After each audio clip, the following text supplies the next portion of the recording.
Huling kinilig? Kay Isa. Kanina. Kanina. Secret.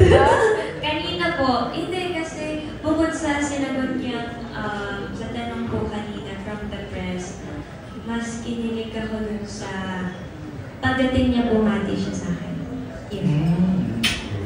Nang beso ba yun?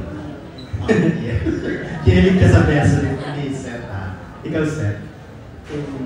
Kagabi. Kasi mag-uusap kami sa telepono. Parang sinabi niya sa akin na huwag mo isipin na masama ka. Masyado ka lang mabait kaya ka ginaganyan nila. So, walang pinapatamaan. Walang pinapatamaan. Sinabi niya, pinaalala niya sa akin na nakikita niya yung effort ko. Nakikita niya. Kasi sinasabi niya sa akin na minsan sobrang alalahanin niya na ako kasi mas gusto ko na pag sa trabaho, kahit ako lang mag-drive, okay lang. Kahit wala akong kasama, basta alam ko kung saan ako pupunta, alam ko yung gagawin ko.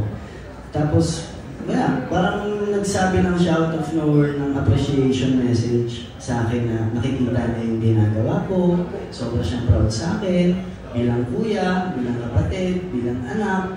Tapos, naisip ko lang na, oo nga no, parang sa dati kong trip sa buhay, ang layo na. Parang, ngayon kaya ko na pumunta, kaya ko umarap sa mga tao, kaya ko gawin itong mga ganitong bagay.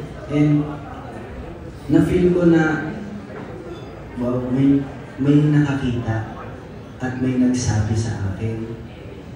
Siya lang ang nagsabi sa inyo? Opo, siya po ang message sa akin. So, okay, last na lang, I love you ba kayo sa isa? Ano po? Nagsasabihan ba kayo ng I love you? Nagsasabihan ng I love you. Eh, di ba pag natutulog na yung isa or nag-usap sa tepe? Siguro ano po, walang I love you. Ano na? Walang I love you. But, halimbawa na lang po, mas nandun kami sa good morning, kumain ka na, kung hindi pa kain ka, huwag kang papasok. Tapos pag good night naman, good night, sweet dreams, see you in my dreams. Yes. Nagano naman sa lugaw, Francine? So, walang I love you. Mas mo na ano siya, sweet message na. Walang... What he said.